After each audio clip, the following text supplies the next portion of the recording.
መንገዴን አቅናው መንገዴን አቅናው መንገዴን አቅናው መንገዴን። በስመ አብ ወወልድ ወመንፈስ ቅዱስ አሐዱ አምላክ አሜን። ውድ የቻናላችን ቤተሰቦች እንደምን ሰነበታችሁ? ዛሬ ከሐዋርያው ቅዱስ ጳውሎስ መልእክት በአንደኛ ቆሮንቶስ ምዕራፍ 15 ቁጥር 33 ላይ ያለውን ኃይለ ቃል መነሻ በማድረግ ማለትም ክፉ ባልንጀርነት መልካሙን አመል ያጠፋል በሚል ርዕስ አንዳንድ ሀሳቦችን አንስተን እንወያያለን። እስከ ፕሮግራማችን ፍጻሜ አብራችሁን እንድትቆዩ በአክብሮት እንጋብዛለን። ታላቁ ሐዋርያ ቅዱስ ጳውሎስ ለቆሮንቶስ ሰዎች ይህን መልእክት የጻፈላቸው ክርስቲያኖች ከማን ጋር መዋል እንዳለባቸው ለማሳሰብ ፈልጎ ነው። ምክንያቱም ክርስቲያን ከማንም ጋር አይውልምና ጓደኛ ማድረግ ያለባቸውን ነገር ሲጠቁማቸው ነው። ከአመንዝራ ጋር የሚውል ዝሙትን፣ ከሌባ ጋር የሚውል ስርቆትን፣ ከጠጭ ጋር የሚውል ደግሞ ስካርን ስለሚማር ለዚህ ነው እንግዲህ ከጓደኛቸውን እንዲመርጡ ያስገነዘባቸው። መልካሙ ጸባይ ከክፉ ጋር ከዋለ ክፋትን ይማራል፣ ክፉ ይሆናል። ስለዚህ እንዳይበላሹበት ቅዱስ ጳውሎስ ለቆሮንቶስ ክርስቲያኖች ይህንን መልእክት አስተላለፈላቸው። ክፉ ባልንጀርነት መልካሙን አመል ያጠፋልና። ይህ ቃል የተነገረው ከ2000 ዓመታት በፊት ቢሆንም የጓደኝነት ኃይል ዛሬም ነገም አይለወጥም፣ ይሰራል። አዋዋላችን ከጥሩ ጋር ከሆነ ጥሩ እንውላለን፣ ከመጥፎ ጋር ከዋልን ደግሞ መጥፎ እንሆናለን። በመጽሐፍ ቅዱስ ውስጥ ክፉ ባልንጀርነትን በማመጀት ክፋትን የተማሩ ሰዎችን እናገኛለን። እነዚህ ሰዎች ክፋትን በመማራቸው ከእግዚአብሔር አንድነት የተለዩ ሰውና እግዚአብሔርን ያሳዘኑ ጥቂቶች አይደሉም፣ ተጠቅሰዋል። ለምሳሌ ያህል በመጽሐፈ መሳፍንት ምዕራፍ 16 ከቁጥር 1 ጀምሮ እንደምናገኘው የሳምሶንና የደሊላ ያልተገባ ጓደኝነትን እናገኛለን። ሳምሶን ናዝራዊ ነው፣ ለእግዚአብሔር የተለየ ነው። የናዝራዊነት ቃል ኪዳን የገባና በእግዚአብሔር መንፈስ የተሞላ ሰው ነበር። እግዚአብሔር ለእስራኤላውያን ከጠላቶቻቸው ከፍልስጤማውያን እጅ እንዲያድናቸው የተነሳ ሰው ነው። ከመወለዱ በፊት እንኳን ናዝራዊን ሆኖ እንዲያገለግል ተወስኖለት ነበር። ይህም ጸጉሩን አለመቆረጥ ጭምር ልዩ ሕግ ይከተል ነበረ። ኃይሉ በጸጉሩ ላይ ነበረ። ሳምሶን በእግዚአብሔር መንፈስ ተመስጦ እጅግ በጣም ጠንካራ የነበረ፣ አንበሳ በእጁ ብቻ የሚገድል፣ በሺዎች የሚቆጠሩ ፍልስጤማውያንን ደግሞ በአህያ መንጋጋ አጥንት ጨርሷል። በኋላ ግን ሳምሶን ደሊላ የምትባለውን ሴት ወደደ። ከእግዚአብሔር እቅፍ ወጥቶ ወደ ሴተኛ አዳሪ እቅፍ ውስጥ ገባ። እቺ ደሊላ የተባለች በፍልስጤማውያን የተቀጠረች ነበረች። ፍልስጤማውያን በጣም ብዙ ገንዘብ በመስጠት ኃይሉን ሚስጥር እንዲያወጣላት እንድታግባባው የቀጠሯል። ደሊላን በተደጋጋሚ ሳምሶንን ኃይል የቱ ጋ ነው ያለው እያለ ተጠይቀው ነበር። እሱም ለማታለል ሞክር፣ የተለያየ ነገሮች ነገራት። ነገር ግን የነገራት ነገር ሐሰት እንደሆነ ገባት። በመጨረሻም እያለቀሰች የምትወደኝ ከሆነ ኃይል የቱ ጋ ነው ያለው ብላ ጠየቀችው። እሱም ሚስጥሩን ተናገረ። ኃይል ያለው ጸጉሬ ላይ ነው አለ። ጸጉሩን አስላጨችው። እንቅልፍ እንዲወስደው አድርጋ ጸጉሩን አስላጨችው። እንግዲህ ሳምሶን ጸጉሩ ሲላጭ ኃይሉ ተለየው።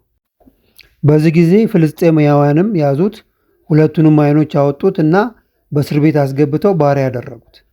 ይህ እንግዲህ የክፉ ባልንጀርነት ውጤት ነው። ሳምሶን ሚስጥሩን አወጣ፣ የእግዚአብሔር ኃይል ተለየው። የእግዚአብሔርን ሚስጥር የሚያወጣ ሁሉ ኃይል ይለየዋል። ይሄ ደግሞ የሆነው በክፉ በሆነች ደሊላ ጓደኝነት በመፍጠሩ ነው። ምሳሌ ብንመለከት በሁለተኛ ሳሙኤል ምዕራፍ 13 ቁጥር 1 ላይ የዳዊት ልጅ አምኖንና ዮናዳብን ጓደኝነት እናገኛለን። አምኖን የንጉሥ ዳዊት የበኩር ልጅ ነው። ከግማሽ እህቱ ከትዕማር ጋር ፍቅር ይዘዋል። ይህ ፍቅር ከንጹሕ ልብ ሳይሆን ከሥጋ ምኞት የተወለደ ነበረ። አምኖን በዚህ ምኞት ታሞ ምን ማድረግ እንዳለበት ግራ ሲገባው ክፉ ባልንጀራ መረጠ እንዲያማክረው። ይህ ባልንጀራው ዮናዳብ ይባላል። ዮናዳብ ትክክለኛ ምክር አልመከረውም። ለጥፋትና ወደ ኃጢአት የሚመራ ምክር መከረው። የታመመ በመምሰል እንዲተኛና እህቱ እንድታስታመመው እንዲያስጠራት ከዛም እንዲደፍራት መከረው። በዚህም ምክንያት አምኖን ዮናዳብ የመከረው ምክር አደረገ። እህቱ ትዕማርን ደፈራት። አምኖን የዮናዳብን ክፉ ምክር ተቀብሎ አስከፊውን ኃጢአት ፈጸመ። ይህ በአምኖን ሕይወት ውስጥ መልካሙን አመል አጠፋበት ማለት ነው። በዳዊት ቤተሰብ ላይ የደረሰው ታላቅ ውድመት ሆነ። ተገዳደሉ። ክህደትና ጥላቻን ቀስቅሷል። መጨረሻ ላይም ለአምኖን ራሱ የሞት ምክንያቱ ነው። እንግዲህ አምኖንን ያጠፋው የክፉ ጓደኝነት ምክር ነበር። ሌላ ብንጨምር የዲናና የአሕዛብ ልጆች ጓደኝነትን እናገኛለን በዘፍጥረት 34 ላይ። እንግዲህ ዲና የተባረከ ያዕቆብ ልጅ ነች። እንግዲህ ያዕቆብ ስሙ መማፀኛ ነው። እግዚአብሔር በስሙ ይጠራበት ዘንድ አላፈረበትም። መልካም ቤተሰብ ነበራት። ዲና የእግዚአብሔር የሆነ ቤተሰብ ያላት ልጅ ነች። ከዚህ ቤተሰብ ወጥታ ግን ከአሕዛብ ጋር መጨፈር አማራት፣ ጨፈረች፣ ዝሙትን ተማረች። አሕዛብ ደግሞ ዝሙት ጌጣቸው ነውና ደፈሯት። ቤተሰቧን አንግታት ደፋች። በዚህ ምክንያትም ቤተሰቡ ወደ መገዳደል ውስጥ እንዲገባ አደረገች። ይህ ሁሉ የሆነው እንግዲህ ከክፉ ባልንጀራ ጋር ከማይሆን ባልንጀራ ጋር በመግጠሟ ነው። ከላይ ያየናቸው ታሪኮች የሚያሳዩት ክፉ ባልንጀርነት የእኛን መንፈሳዊ ጉዞና ስነ ምግባር እንዴት እንደሚያጠፉብን ነው። ዛሬ የእኛ ጓደኞች እነማን ናቸው? በሕይወታችን ውስጥ ያሉ ጓደኞች ምን አይነት ናቸው? ከስራ ይልቅ ስራ ፈትን የሚያበረታቱ ናቸው? መንዘላዘልን የሚያዘወትሩ ናቸው? እንስከር የሚሉ እንዘሙት የሚሉ ናቸው? ከነዚህ መራቅ ያስፈልጋል። እኛ ደሊላን የመሰለ ጓደኛ አያስፈልገንም። ዮናዳብን የመሰለ ጓደኛ አያስፈልገንም። የዘመናችን ደሊላ ልክ አምኖን ዮናዳብን እንደመከረው ሁሉ ዛሬም የኛ ክፉ ባልንጀርነት ሌላ መልክ ይዟል። ዛሬ ክፉ ባልንጀርነት በዲጂታል መልክ መጥቶ ተቆራኝቶናል። ዘመናችን የዲጂታል ዘመን ሲሆን ባልንጀርነት ማለት ከጓደኝነት በተጨማሪ አእምሯችንን የምንመግበው ማንኛውም ነገር ማለት ነው። የቲክቶክ የዩቲዩብ ሱስ ጊዜን የሚፈጅ ጥላቻን የሚበረታታ ወይንም ስነ ምግባርን የሚያበላሽ ይዘትን በየቀኑ መመልከት እንደ ደሊላ ሁሉ ቀስ በቀስ አእምሯችንን ልባችንን ያደክመዋል። ደሊላ ቀስ በቀስ ሶምሶንን እያደከመች እያለዘበች ምስጢር እንዳወጣችው ወደ ክፋት እንደመራችው ሁሉ ይህ ክፉ ባልንጀርነት የአስተሳሰብ ዘይቤያችንን ያጠፋል። የዘንድሮ የቲክቶክ አዋርድ እንግዲህ አይተናል። አዋርዱ በኃይል መዋረዳችንና መውረዳችንን ያሳየ ምን ያህል ነውር ክብራችንን እንዳደረግን ቅሌትን እንደ ስኬት እንደቆጠርን በመድረክ አይተነዋል።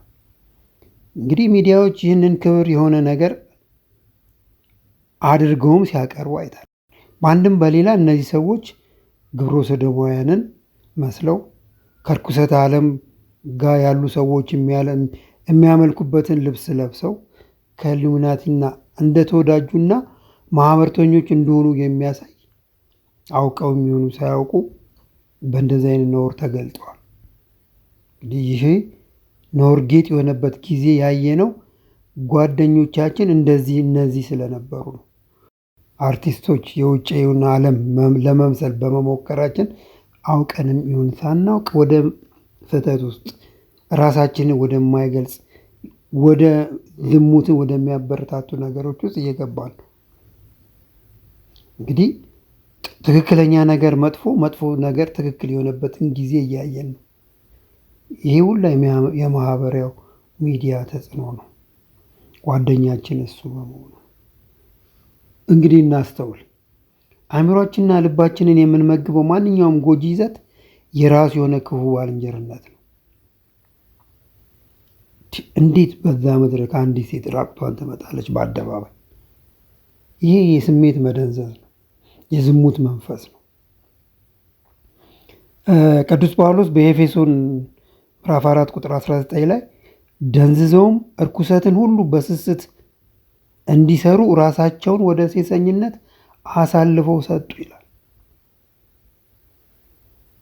የሥነ ምግባር ልኬት ጠፍቶ በኃጢአት መደሰት በመድረክ ያየነው ይሄ ነው። የሰው አካል የእግዚአብሔር መንፈስ ማደሪያ ነው፣ ቤተ መቅደስ ነው። ስለዚህ አካልን አለማርከስና በልብስ መሸፈን ለሰውነታችን የሚገባ ክብር መስጠት ነው። በአንደኛ ቆሮንቶስ ምዕራፍ 6 ከቁጥር 19 ላይ እንደምናየው ወይስ ሥጋችሁ ከእግዚአብሔር የተቀበላችሁት በእናንተ ውስጥ የሚኖር የመንፈስ ቅዱስ ቤተ መቅደስ እንደሆኑ አታውቅምን? ይላል።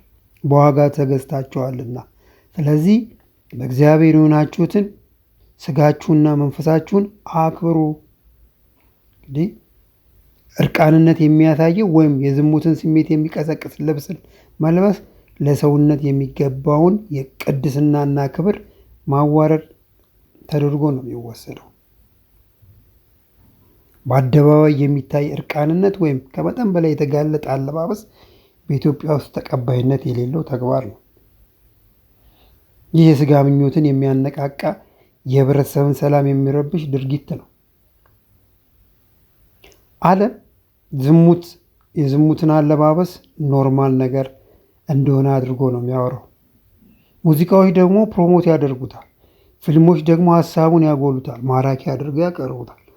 ማህበራዊ ሚዲያዎች ደግሞ ኢምፓወር በማድረግ የርኩሰትን ዘመን እያሳዩ ነው። እንደ ተርታ ነገር ነው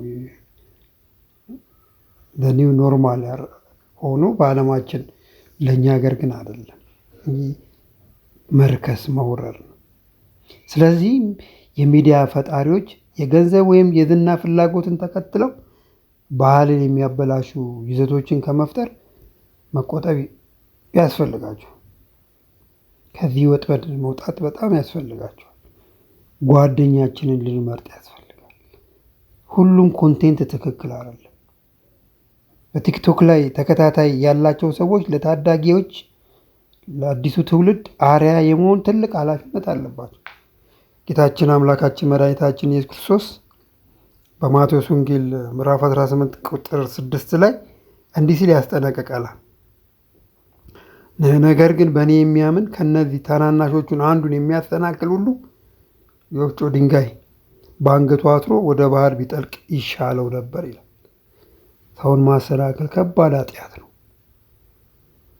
የቲክቶክ አዋርድ አዘጋጆችም ሆኑ ተሳታፊዎች ባህልና እምነትን ባላከበሩ መልኩ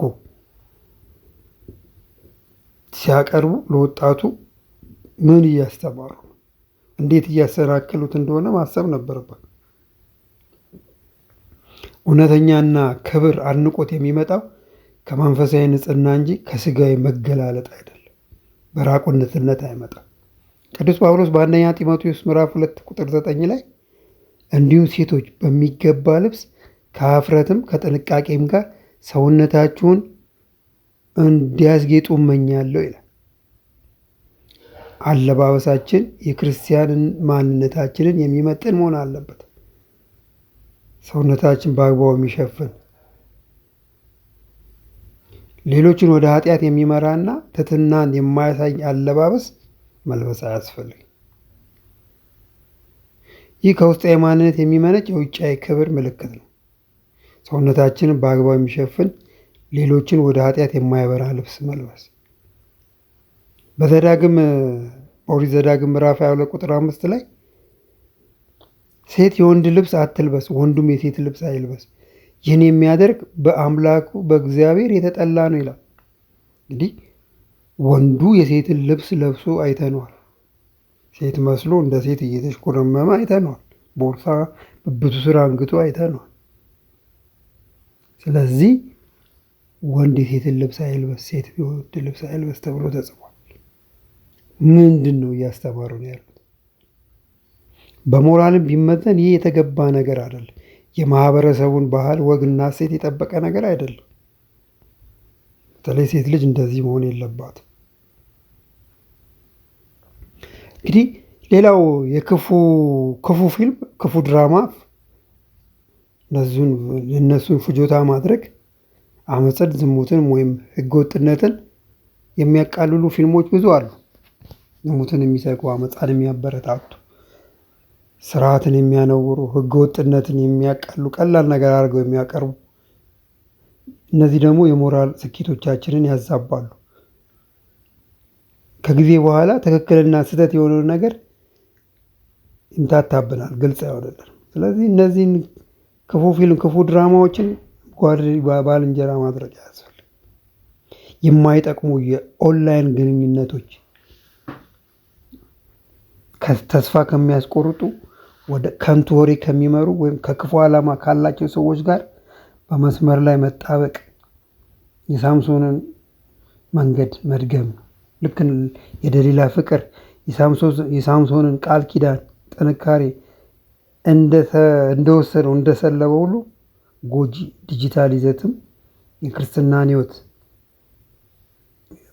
ሰብአዊነታችንን ቅንነታችንን ሁሉ ሊያበላሹ ይችላሉ እና መጠንቀቅ ያስፈልጋል። ዛሬ የኛ ባልንጀራ እንግዲህ ያው አብዛኛው ሰው ወደ ግላዊ ህይወት ውስጥ ገብተዋል። በስማርትፎኖች ምክንያት የሚውለው የሚያድረውም ከስልኩ ጋር ነው፣ ጓደኛው ስልኩ ጋር ነው።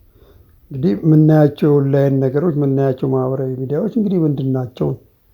ጎጂ ዲጂታል ይዘት ከሆኑ በጣም አደጋ ነው። የኛ ጓደኞች ያንን መመልከትና ማስወገድ ያስፈልጋል። እንግዲህ ከመጥፎ ባልንጀርነት ራስን የመጠበቅ ጥበብ እንዴት እናገኛለን? በመጽሐፈ ምሳሌ ክፉ ባልንጀርነት ራሳችንን እንዴት መጠበቅ እንዳለብን ብዙ ጥቅሶች እናገኛለን፣ መመሪያ የሚሰጡ። ይህም በየትኛውም ዘመን የሚሰራ ነው። አንደኛው ጥበብ ጓደኛችንን መምረጥ ነው። ምክር የሚሰጠንን መምረጥ ነው። በመጽሐፈ ምሳሌ ምዕራፍ 13 ቁጥር 20 ላይ ከጠቢባን ጋር የሚሄድ ጠቢብ ይሆናል፣ የሞኞችን መንገድ የሚከተል ግን ይጎዳል ይላል፣ ይጠፋል ይላል። ስለዚህ ጠቢብ የሆነ ጓደኛ መምረጥ ያስፈልጋል። ወደ ጥሩ ነገር የሚመራ ጥበብን የሚገልጽ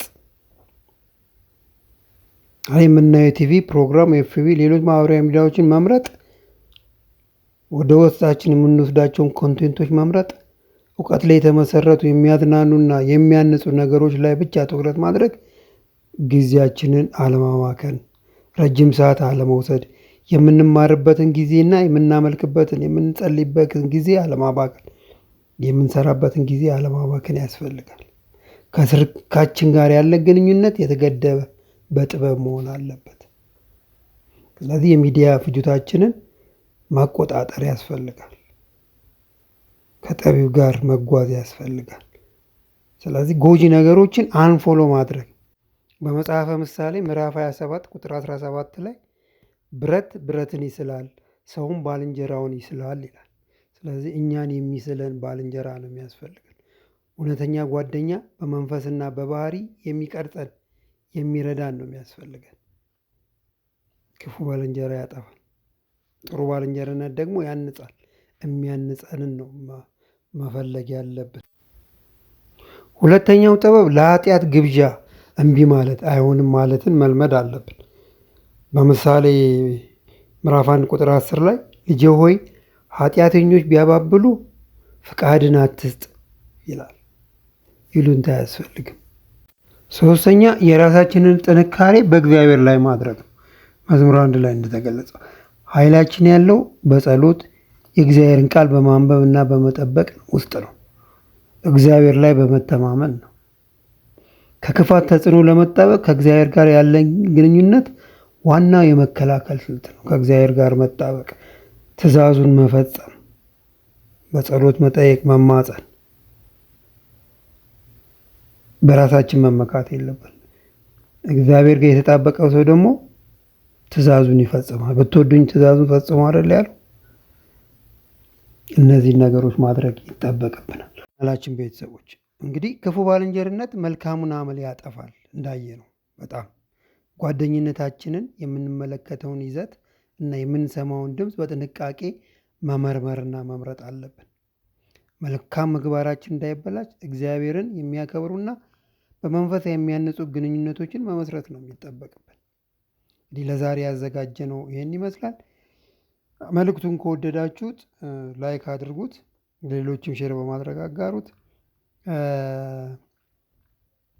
ቤተሰብ ያልሆናችሁ ደግሞ ሰብስክራይብ በማድረግ ቤተሰብ ሁኑ። ተመሳሳይ መልእክት እንዲደርሳችሁ የደውሏን ምልክት ይጫኑ። ሀሳብ አስተያየት ያላችሁ ደግሞ በኮሜንት መስጫው ላይ አስቀምጡልን። ለዛሬ አበቃን። የእግዚአብሔር ቸርነት፣ የእመቤታችን አማላጅነት፣ የቅዱሳን ሁሉ ረድኤት በረከት ከሁላችን ጋር ይሁን። ወስብሐት ለእግዚአብሔር።